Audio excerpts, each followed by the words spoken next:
Estou partindo sempre desse pressuposto. Crente tem que conhecer a palavra de Deus.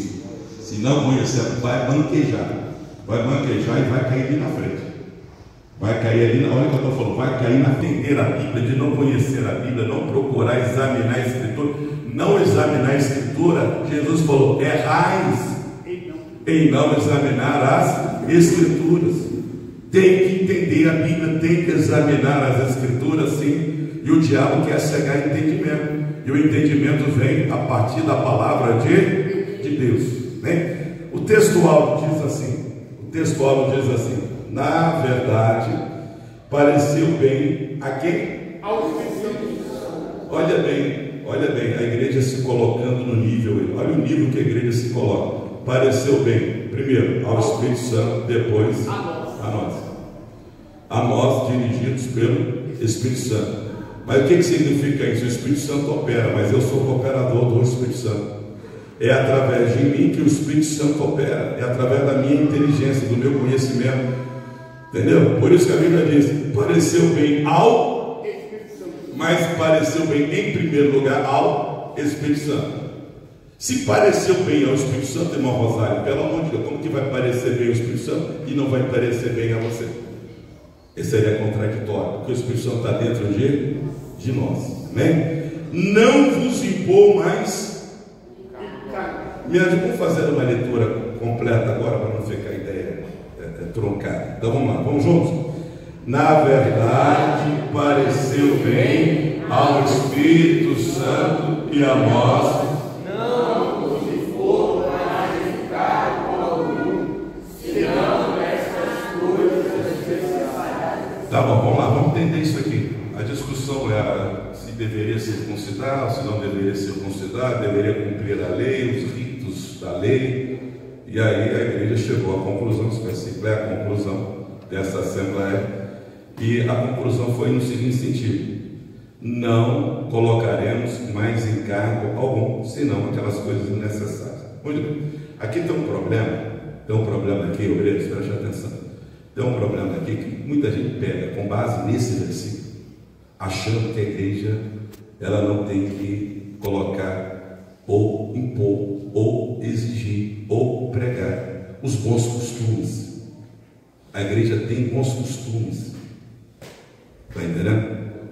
Então, assim, quando a Bíblia está falando não vos colocar mais encargos algum, alguém pensa: você pega aquela lista, são 3 ou 4 encargos, vamos pegar essa lista, o resto a gente pode fazer de tudo. Mas na verdade, se você pega aquela lista ela vai se abrindo, e é o que a igreja hoje exige. Idolatria, o que é? Vaidade, pecado, disso, daquilo outro. Isso vai se espraiando, vai se espalhando para vários aspectos. Toma cuidado, crente. A igreja perdeu a presença do Espírito Santo quando ela abriu a porteira para o pecado. Abriu a porta para o pecado, o crente fica frio, vazio, some da igreja, daqui a pouquinho está desviado. Olha o que eu estou falando: pecado desvia crente. Isso é uma palavra dura, pastor, mas essa é a verdade. Pecado desvia crente. E aquilo que era pecado na sua vida 5 anos atrás continua pecado hoje. Você que está absorvendo o pecado, mas pecado sempre foi pecado. Como é que hoje o negócio é pecado e amanhã não é mais? A Bíblia mudou? Eu fico muito preocupado com isso. Como é que era pecado há 5 anos atrás e hoje já não é mais pecado? Há 5 anos atrás eu não podia, hoje eu posso. Há 5 anos atrás eu não praticava, hoje eu pratico. Como é que é o negócio? A Bíblia mudou? Alguém pode me dizer se a Bíblia mudou? Não. Se a Bíblia não mudou, o pecado há 10 anos atrás é pecado hoje. Pecado de 15 anos atrás, Paulo, continua sendo pecado hoje. Pecado de 30 anos atrás continua sendo pecado de igual forma.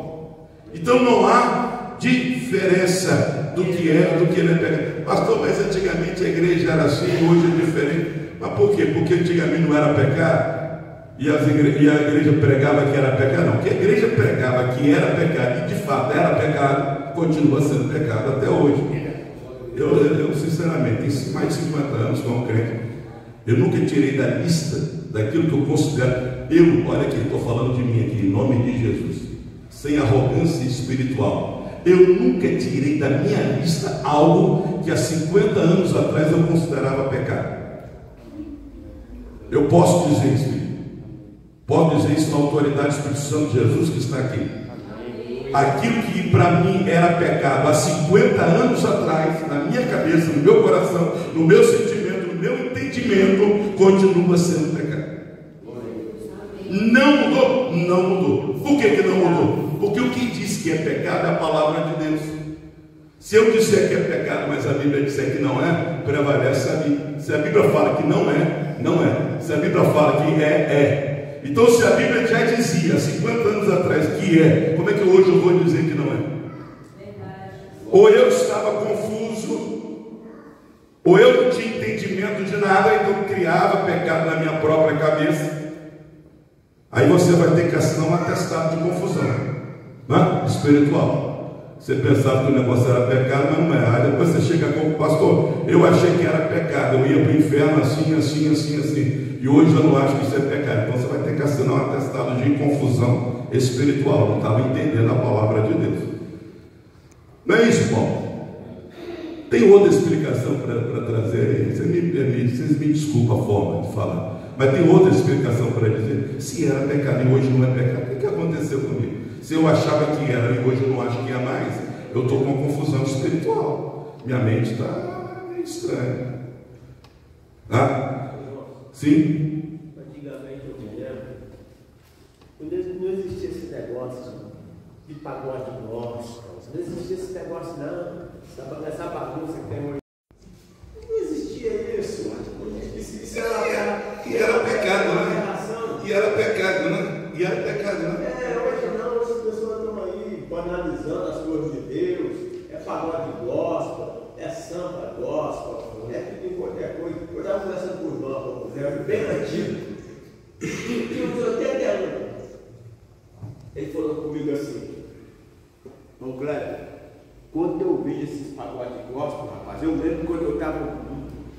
Você acredita que eu lembro quando eu estava no domingo?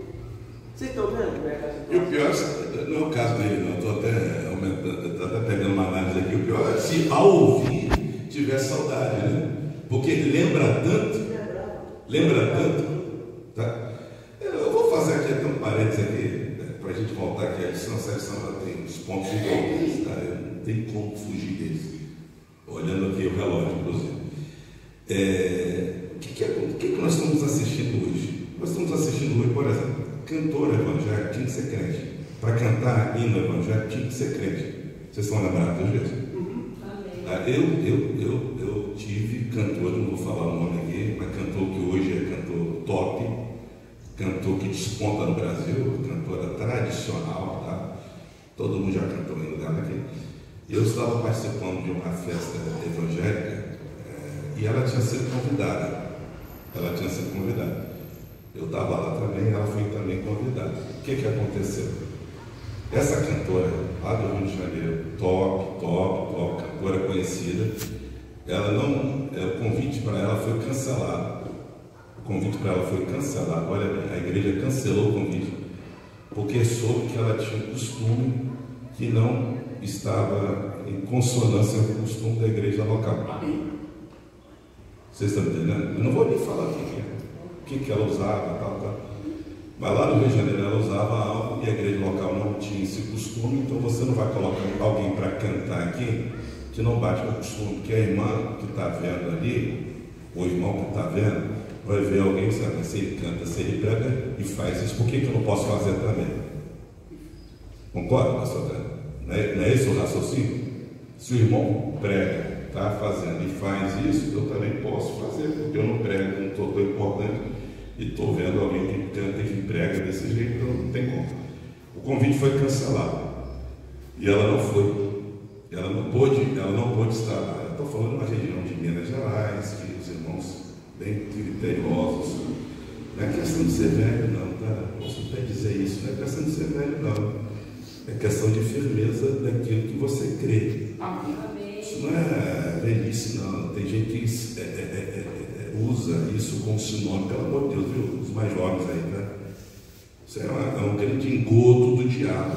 Achar que a velhice ou a senilidade, né? O camarada já mais velho, ele pensa de forma diferente. Não, a Bíblia é igual para jovem, para velho, para criança, para qualquer irmão.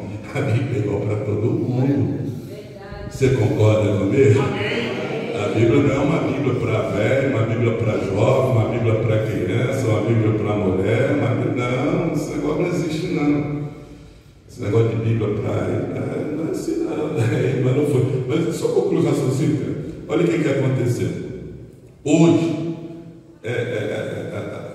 tem um engodozinho que é usado por alguns cantores evangélicos. O cantor evangélico sabe, se ele cantar de forma muito diferente do povo, ele não vai ter o impacto, não vai ter o êxito, né? Não estou querendo usar a palavra sucesso, não, tá? Ele não vai ter o êxito. Aí a irmã, por exemplo, vai lá, faz um vídeo e coloca, posta nas redes, ela toda assembleiana, tradicional. Mas aí, quem está tocando, você dá uma olhadinha no baterista, você dá uma olhadinha para o guitarrista. São músicos profissionais. São músicos profissionais. Vocês estão entendendo? São músicos profissionais. Não, aqui não é músico profissional. Quando você canta um hino, desde que quem canta, a irmã que controla o som, alguém que toca o contrabaixo, alguém que toca a bateria, alguém que toca ou executa qualquer instrumento, tem que estar debaixo da inspiração do Espírito Santo de Deus. Quem está compreendendo, diga comigo amém. Porque não adianta o cantor ser cheio, mas quem está coadjuvando com ele ali na música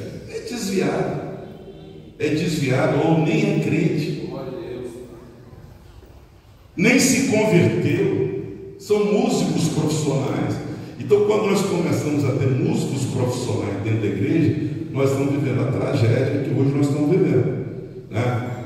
O irmão ontem me mostrou 3 gerações. A primeira geração era Deus que fazia tudo, na segunda geração é Deus e mais alguém, e na terceira geração, que talvez seja a nossa, Deus já falou, já que vocês não me querem, então eu vou embora porque eu sou educado, agora fique sozinho. É por isso que não está tendo cura, milagre nas igrejas, batismo com o Espírito Santo, conversão e etc, etc. Se eu queria falar, eu pedi só um segundinho, pode falar, fica à vontade. Já foi constatado cientificamente que o povo de hoje é menos inteligente do que o povo de antigamente. Olha isso aqui. Isso já foi constatado. Por quê? Quem fez isso? A tecnologia. O camarada, ele prepara um sermão para pregar, vai lá no Google e faz lá a sua mensagem. Entendeu? As pessoas não querem mais estudar, examinar. Quer ver? Eu vou falar assim, como é que o povo hoje está menos inteligente. Vou dar um exemplo aqui. Por que a maior parte do pessoal não passa o concurso? Não sabe matemática, já acostumou, né? No computador fazer as continhas. Só que quando chega na hora do concurso, não entra com o computador, não entra com o celular. Aí a mente do camarada está vazia. Aí não passa no concurso. Não passa. Então o povo hoje está menos inteligente, irmão, do que o povo de antigamente. O pastor João mesmo sabe disso aí. Eu, no 4º ano primário, eu sabia a tabuada todinha, nunca mais esqueci tabuada. Tinha que saber. E sou bom de matemática, não estou elogiando não, matemática eu sou bom. Porque eu aprendi realmente matemática. Então, tinha que saber, não tinha calculadora. Hoje o pessoal vai pela inteligência artificial, eles vão com calculadora, celular. Aí quando vai lá, escreve no concurso, quando vai lá fazer, não pode entrar com nada. Aí não sabe nem como começar a prova. Então o povo hoje está menos inteligente do que o povo de antigamente, irmão. A igreja também, os crentes, né? Os crentes de hoje, eles estão menos espirituais do que os crentes de antigamente. Também espirituais. Isso é verdade.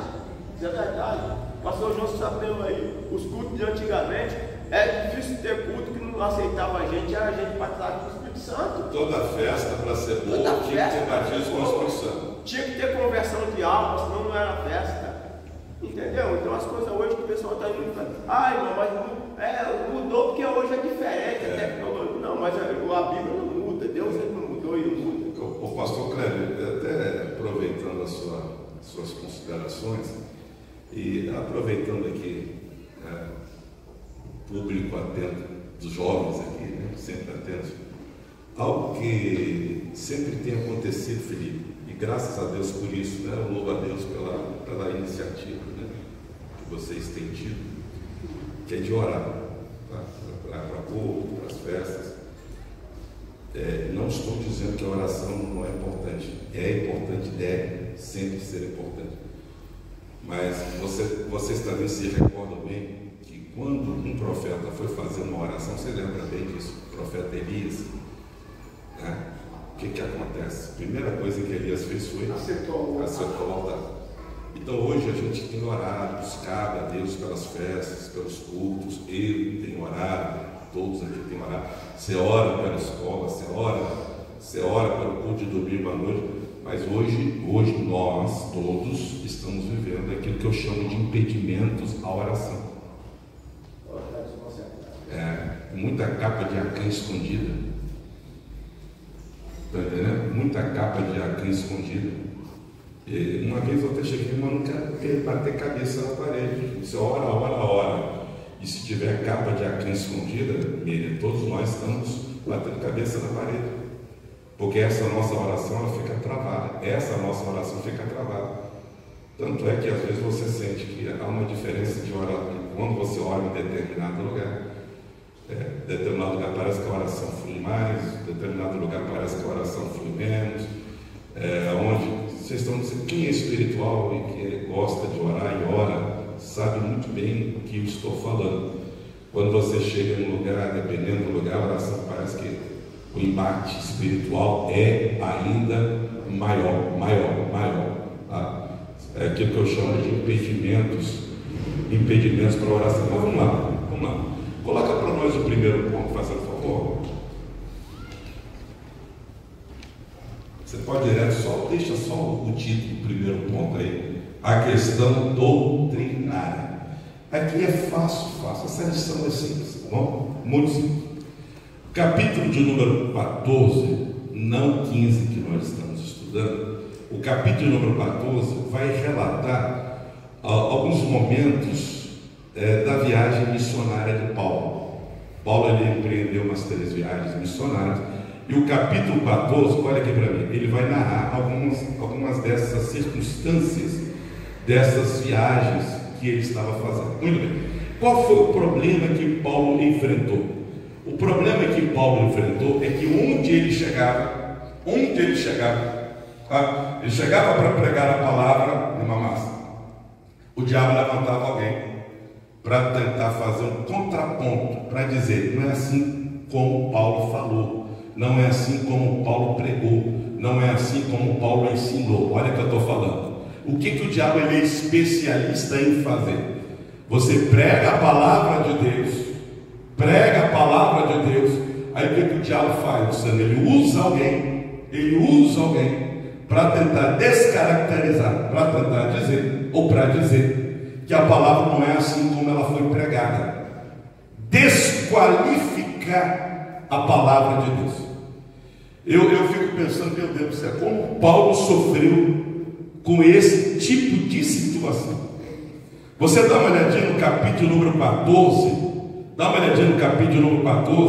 nós vamos ter uma narrativa ampla no capítulo número 14, de situação que Paulo viveu, perseguição que ele viveu, por conta dessas pessoas que estavam fazendo com que o evangelho dele, para alguns irmãos até desviaram daquilo que ele ensinava. Só para vocês terem uma ideia, nós temos aqui 2 grupos importantes que eu vou destacar aqui. Primeiro são os judaizantes. Além dos judaizantes, nós vamos ter os legalistas. São 2 grupos contra os quais Paulo teve que lutar veementemente. Primeiro grupo que eu coloquei aqui, judaizantes. Esse nome hoje talvez não faz muito sentido, mas a partir de agora vai fazer sentido, você vai entender direitinho quem eram os judaizantes. Bom, quem era esse primeiro grupo aqui? Veja, esse primeiro grupo até aceitava que um gentio se tornasse cristão. Tá? Então, judaizantes e legalistas, eles têm a questão deles, que é ponto comum entre eles, tem a ver com os gentios. Os judaizantes até aceitavam que os gentios se tornassem cristãos sem precisar de passar pelo ritual da circuncisão. Entretanto, eles deveriam guardar a dieta judaica. Entenderam bem isso aqui? Isso aqui tem que ficar bem claro. Porque você vai encontrar, Felipe, nessa expressão judaizante, Jonathan, Pastor Cléber, Paulo, Valso, vocês vão encontrar essa expressão em vários momentos, e aí você precisa entender o que significa judaizante. Vou repetir mais uma vez. O judaizante dizia o seguinte: a Rosália pode ser, Rosália é gentil, ela pode ser cristã? Pode. O Paulo é gentil, pode ser cristão? Pode. Precisa passar pelo ritual da circuncisão? Não. Mas então, o que ele precisa? Ele não pode fugir da dieta judaica. E a dieta judaica tem a ver com os animais que eram considerados impuros, etc. Você lembra que Pedro, na visão que ele teve, ele disse para o Senhor que ele nunca havia comido coisa imunda. Então Pedro, dessa forma, ele vai expressar aquilo que pensavam os judaizantes. Já os legalistas eram mais radicais, e eles não aceitavam mesmo os gentios no meio evangélico, tinha que passar por todo o processo de circuncisão, de alimentos, etc. Tá? Eu vou me deter um pouquinho mais aqui em relação aos judaizantes. E um pouquinho sobre os legalistas. Muito bem. O que esses irmãos diziam? Fácil, você vai entender fácil. Alguém quer se tornar cristão? Quer se tornar cristão? Quer se tornar cristão? Amém? Quer se tornar cristão? Levanta a mão. Então tá bom. Vem cá, aqui, faz favor. Você vai se tornar cristão. Perde aqui, tá? Só para dar uma. Deu uma massa só para ele. Tadinho, eu estou com pena em você. Muito bem. Ele aqui vai se tornar cristão. Ele é gentil. Então a primeira coisa para ele se tornar cristão, ele não ia se tornar cristão direto. Ele tinha que se tornar, antes de se tornar cristão, tinha que se tornar, alguém imagina? Judeu. Na verdade, o que a igreja cristã, muitos desses irmãos da igreja primitiva pregavam, ensinavam: você quer se tornar cristão? Amém. Antes de se tornar cristão, você tem que se tornar judeu. Depois que você se torna judeu, é que você pode se tornar cristão. Entender o cerne da questão? É um passo a passo. O primeiro passo era se tornar judeu, e o segundo passo se tornava cristão. Para ele se tornar judeu, então tinha que observar os rituais do judaísmo, inclusive a circuncisão, os alimentos, etc. Depois que ele se tornava um judeu, esse depois é só para a gente entender como uma etapa, tá? Depois que ele se tornava judeu, então ele poderia se tornar o quê? Cristão. Aí Paulo chegou e disse: vocês entenderam o problema que Paulo teve? Agora vocês entenderam melhor, não fica mais claro? Qual o problema de Paulo? É que Paulo dizia: não, Jesus, ele é o cumprimento da lei. Como assim, pastor? Porque a lei diz, olha que mensagem, não dá vontade de dar glória a Deus só de pensar nessa mensagem de Paulo. Se a lei diz: aquele que pecar, esse morrerá, Jesus cumpriu a lei. Por que Jesus cumpriu a lei? Porque ele morreu no meu lugar. Porque ninguém cumpriu a lei, ninguém foi capaz de cumprir a lei. Então, se Jesus morreu em meu lugar, basta. Eu não posso ser salvo pela lei. Porque como é que eu vou ser salvo pela lei se eu não cumpro a lei? Se eu não consigo cumprir a lei, eu estou condenado. E o que a lei diz? A alma que pecar esta morrerá. E o que Jesus fez? morreu no meu lugar. E o que significa então se tornar cristão? É cumprir a lei? Não, ninguém cumpre a lei.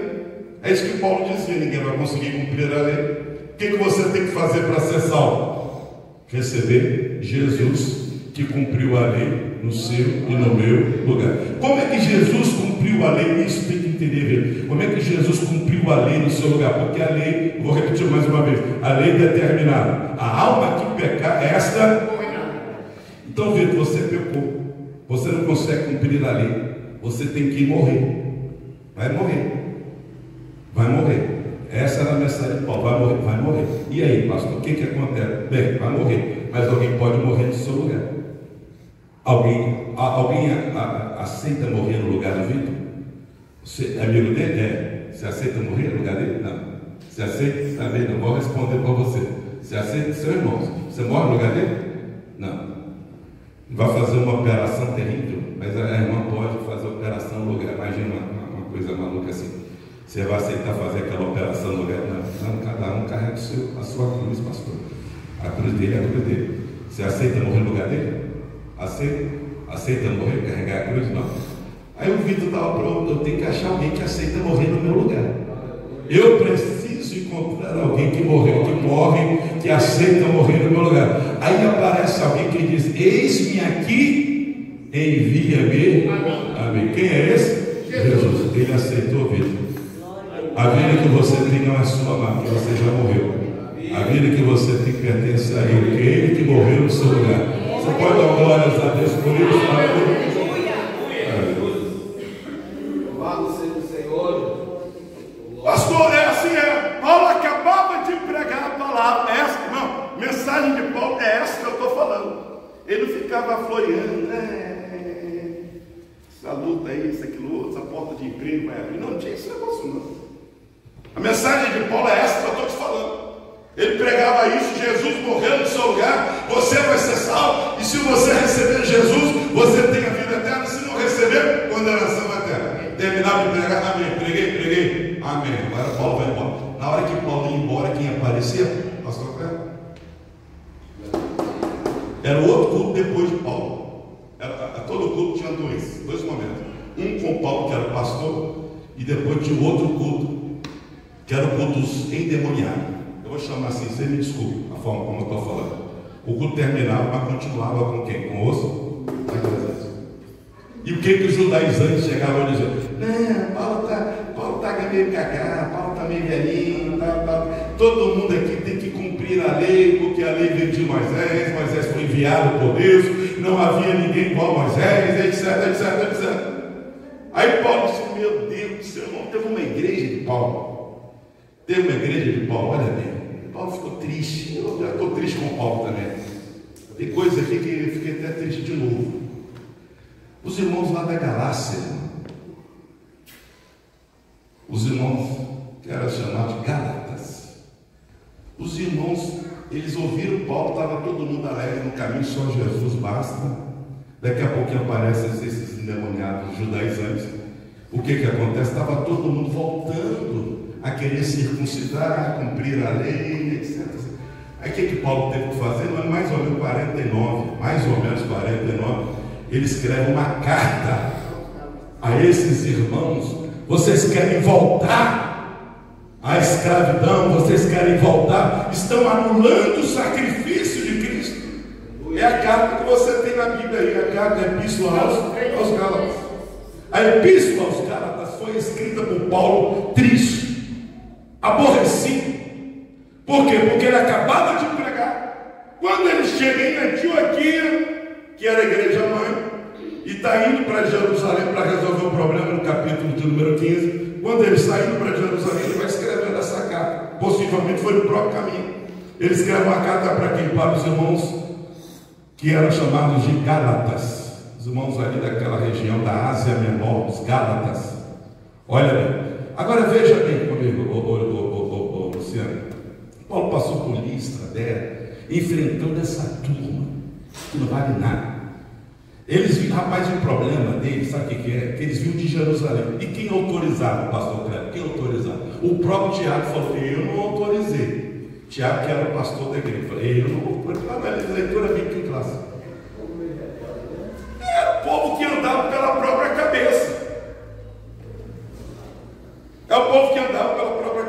tinha autoridade de ninguém, e naquela época já havia esse tipo de gente, não tinha autoridade de ninguém, mas chegava ali para tumultuar. Olha bem, gente que anda sem autoridade de ninguém, mas que acha que ele é autoridade. E Tiago já teve que enfrentar. Não, porque tem demônio que está atuando desde aquela época e atua do mesmo jeito. Pastor, mas esse modus operandi não merece nem esse latim, né? Eu estou usando esse latim, mas esse povo nem merece esse latim, essa expressão latina. O modus operandi desses demônios é o mesmo modus operandi desde aquela época. O próprio Tiago diz: saiu de nós, mas eu não autorizei. Eu sou pastor aqui, eu não autorizei esse povo está indo por iniciativa própria. Porque toda vez que ia alguém, e era alguém de Deus, pelo Espírito Santo, havia uma autorização do pastor da igreja. Quem era o pastor da igreja? Tiago. Vou falar um pouquinho sobre Tiago, vai dar tempo. Se Deus quiser, vai dar tempo. Agora deixa eu continuar então. Aí Paulo chegou, estava cansado da viagem. Quando Paulo chega, sabe onde, Luciano? Na igreja dele. Qual era a igreja de Paulo? Não, ele não era de Jerusalém, não. Ele era de uma outra igreja que era grande, importante, igual a igreja de Jerusalém. Ele era de qual igreja? Grava isso não. Quando Paulo chega em Antioquia, da Síria, rapaz, quando ele chega lá, meu Deus do céu, sabe o que aconteceu? Na igreja dele, que ele passou um ano explicando a palavra, ensinando a palavra, na igreja dele o povo já tinha também desviado. Aí Paulo, não tem jeito. Aí começa a discussão, presta atenção aqui, começa a discussão entre eles. Rapaz, a discussão entre eles, o debate foi grande. Os irmãos então de Antioquia fizeram o seguinte: já sei, vamos resolver esse problema? Vamos resolver esse problema. Deixa eu contar um negócio aqui. Coloca a Bíblia para nós aí, fazer um favor. Eu gosto da Bíblia. Eu gosto da palavra de Deus. Sabe o que aconteceu na igreja de Antioquia? Meus caros jovens, obreiros, servos de Deus, você acha que a coisa está difícil? O negócio pode piorar um pouquinho. E piorou. A igreja de Antioquia piorou um pouquinho. Sabe por quê? Gálatas, o capítulo número 2. Olha o que aconteceu, irmão. Que tristeza profunda para Paulo. Gálatas, o capítulo 2, o versículo de número 11. Olha o que aconteceu. Você lembra o que é judaizante? Pode ser cristão? Pode. Mas não pode comer comidas imundas. Presta atenção, não pode comer com gentio, não pode fazer. Quem pensava assim era chamado de quê? De judaizante. Não é isso? Amém? Me ajuda aí. Vamos me ajudando aí. Vamos me ajudando. Olha o que diz aí. Vem chegando Pedro. Quem chegou em Antioquia? Pedro. Me ajuda aí. Quem chegou em Antioquia? Pedro. Quando ele chegou lá, em Antioquia, em vez de ajudar Paulo, ele estava atrapalhando. Quem, irmão? Apóstolo Pedro. Estou falando apóstolo Pedro. Aí Paulo teve que resistir o próprio Pedro cara a cara. Porque quando Pedro chegou lá, olha, o apóstolo Pedro esteve com Jesus, teve com Jesus, esteve lá na sepultura, viu que ele ressuscitou, ele chegou. Aí Paulo, na hora de comer, olha o que acontece, o versículo 12. Porque antes que alguns tivessem chegado à parte de Tiago, quem era Tiago? Era o pastor. Da onde? Grava esse nome. Tiago era pastor de? Era chefe. Depois eu vou dizer por que Tiago era chefe. Quem era esse Tiago, pastor? Era irmão de João? Não era não. Não, esse Tiago aí é outro Tiago, filho. É que tem um Tiago na Bíblia. Esse Tiago aí era meio irmão de Jesus. Meio irmão de Jesus. Que era irmão só de mãe, então era meio irmão de Jesus. Depois eu vou dizer um pouquinho mais sobre ele. Antes que tivesse chegado alguns da igreja sede, pastoreada pelo irmão de Jesus, meio irmão de Jesus chamado Tiago, Pedro estava comendo com os gentios. Olha só, isso lá em Antioquia, pastor. Mas quando chegaram, o que Pedro foi fazer? Olha aqui para mim, o que Pedro foi fazer? Ninguém me viu, hein? Ninguém me viu aqui não. Mas viu como? Comendo com quem? Com os gentios. Pedro então estava sendo o que nesse momento? Também. Aí o que Paulo fez? Resistiu. Paulo chegou: ô Pedro, com todo respeito aí, porque você foi chamado apóstolo, eu nem era nada quando você já estava lá, deixou barco, deixou tudo, andou sobre as águas, etc, etc. Mas com todo respeito, você é um falso. Esse homem era de Deus, não é? Amém? Você entendeu o que eu falei, que gosto muito do apóstolo Paulo, quero dar um abraço dele? E aí o problema que eu falei para você, eu quero dar um abraço em Barnabé, mas olha o que vai acontecer no versículo 13 com o próprio Barnabé, que era amigo de Paulo, olha só, pastor Greg, partes da Bíblia que às vezes a gente nem lembra. Olha o que aconteceu. E outros judeus também faziam o quê? O que é dissimular? Fingir. Dissimulavam com ele. Ele quem? Pedro. De maneira que até, olha só, oh meu pai, o grande amigo de Paulo, quem era o grande amigo de Paulo? Barnabé. Meu irmão, até o Barnabé, amigo de Paulo, estava dissimulando juntamente com Pedro. Vocês entenderam a situação de Paulo? Entenderam? Eu estou mostrando a mim, Gálatas.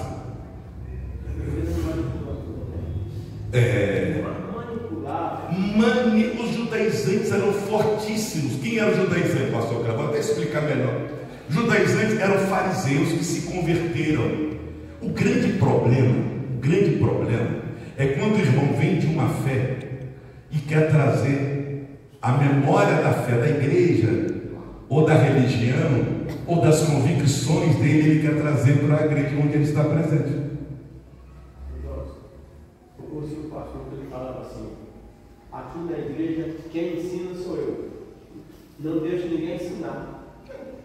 Porque eu sei o que eu vou ensinar. Pode ter outro camarada que vai ensinar. Vai ensinar do jeito que ele sabia. Olha bem. Olha só. Pega esse raciocínio. Você imagina, Paulo está dirigindo o culto. Quem aparece no culto? Pedro. A questão é: vou dar oportunidade para Pedro ou não? Não podia dar.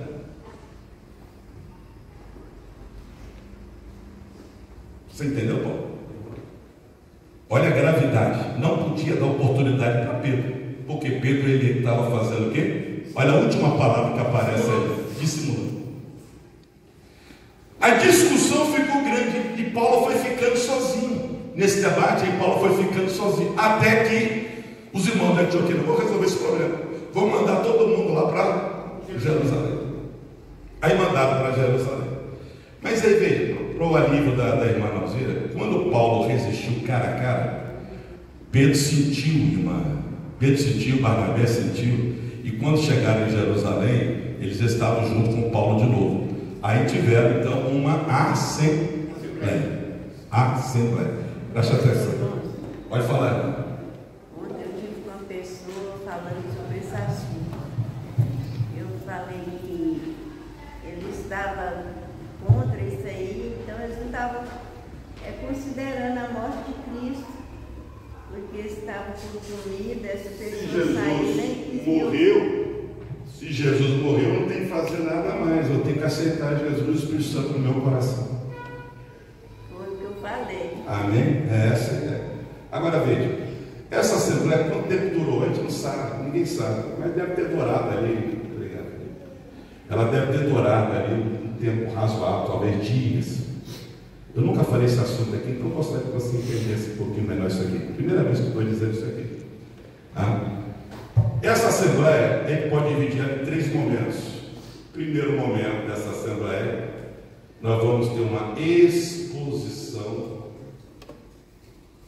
dos missionários. Quais eram esses missionários? A assembleia que aconteceu aonde aí? Então ele dá um relatório, prestação de contas. O segundo momento. Aí você vai ter, no segundo momento, pastor Paulo, uma conversa reservada. Essa conversa reservada reservada com quem? Com apóstolos, quais eram os apóstolos? Pedro, Tiago, etc. Os apóstolos e Paulo e Barnabé. Então essa conversa aqui foi uma conversa reservada.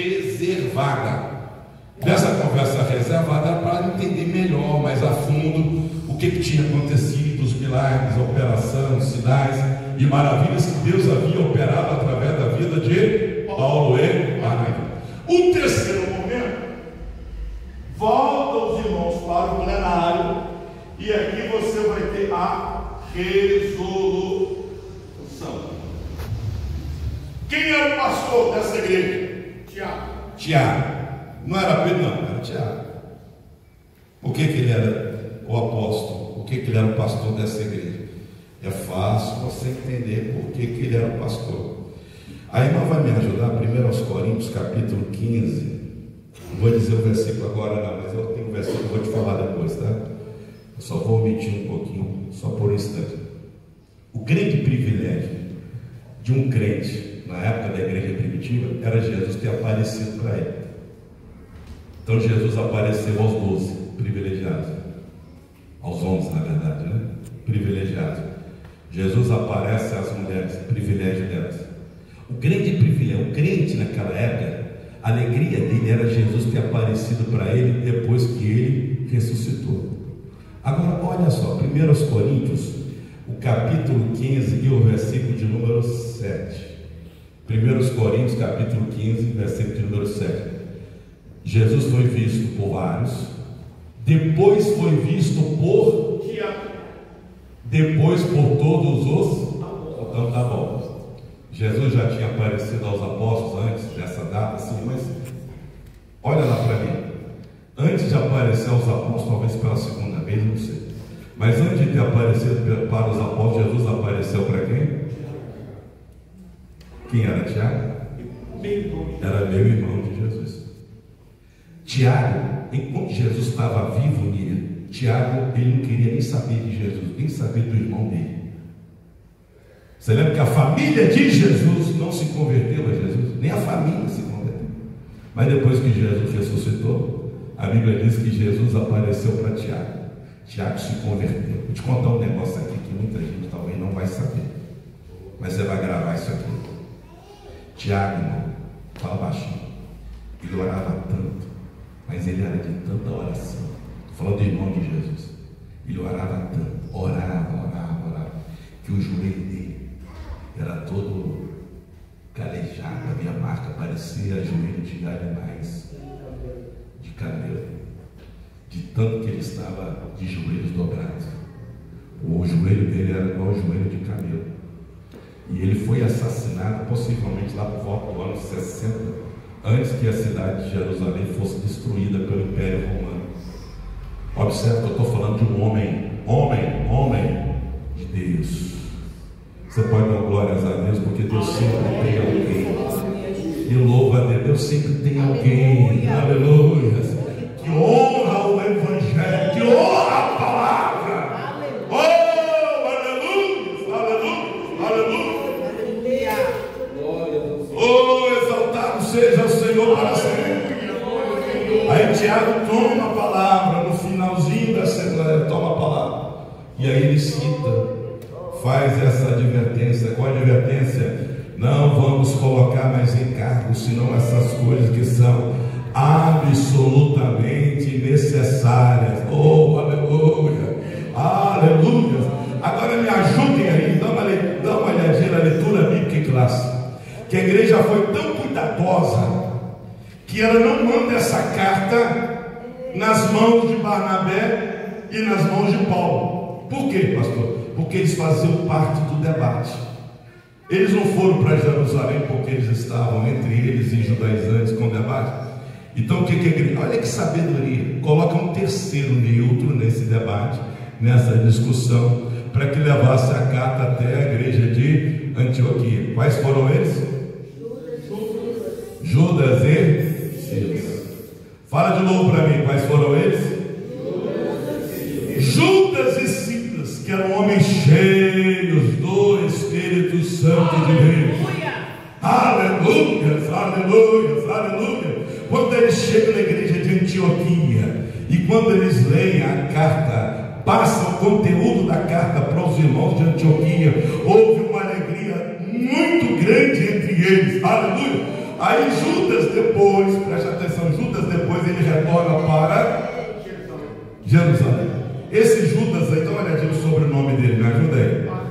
Barsabás. Ele retorna para Jerusalém. Mas teve um que ficou em Antioquia. Quem foi? Silas ele fica em Antioquia. Depois Paulo e Barnabé se separam. Na obra missionária cada um vai para um canto. E aí Paulo faz o seguinte: Paulo precisava de alguém para ficar no lugar, entre aspas, de Barnabé. Quem é que Paulo chama? E aí depois você encontra Paulo e Silas. Aonde que você vai encontrar os dois? A Bíblia diz, aleluia, onde é que estava Silas e Paulo? No cárcere. E perto da meia-noite, quem é que estava cantando? Paulo e Silas. Quem é esse Silas? Agora você entendeu. Silas foi um homem enviado juntamente com Judas para levar as cartas para a igreja de Antioquia. Depois Silas se torna companheiro da prisão ou das prisões com o nosso irmão Silas, aleluia. Deus enviou Silas para que a obra de Deus pudesse prosseguir, e até hoje, aleluia, o evangelho tem essa liberdade. Pode ser branco, preto, amarelo, não importa a cor, o evangelho chegou até nós e nós somos salvos através de Cristo Jesus, o nosso Senhor, aleluia.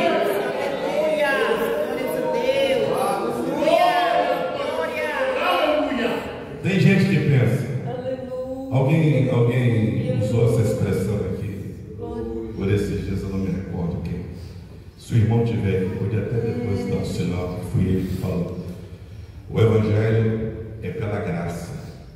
Esse evangelho que você vive, a salvação que você vive hoje, Jesus já pagou o preço, mas o evangelho é da graça.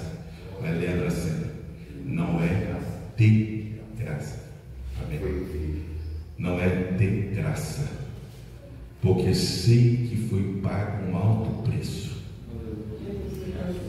Eu vejo muito crente hoje, oh irmão, meu Deus, eu vejo muito crente hoje analisando, irmão, isso aqui, isso que eu estou fazendo aqui, eu considero o maior privilégio que pode haver. É o privilégio de hoje estar trazendo a palavra de Deus. Não tem privilégio maior do que esse. Porque antes de mim quem foi? Os meus pais. Antes de mim quem foi? Os meus avós. E antes dos meus avós, você vai voltando no tempo lá atrás. Quem é que estava pregando? Era Paulo, era Silas, era Barnabé. Homens que não olharam para si mesmos. Oh, aleluia! Eu sou semente de sangue que foi derramado, aleluia! Esse evangelho que você está ouvindo agora, essa palavra que você está ouvindo agora, dê valor, porque até essa palavra chegar a você, muita coisa aconteceu, muita gente sofreu, muita gente foi apedrejada, muita gente foi crucificada, até você receber essa palavra. Muita gente teve que sofrer pelo amor ao evangelho. E é por isso que nós louvamos e bendizemos a Deus. Fica firme. É a palavra de Deus, fica firme. Aleluia. Não fuja do evangelho, receba o evangelho, abraça o evangelho te transforma. O evangelho é poder de Deus. Aleluia, aleluia, aleluia, aleluia, aleluia. Oh, aleluia, aleluia, aleluia, aleluia.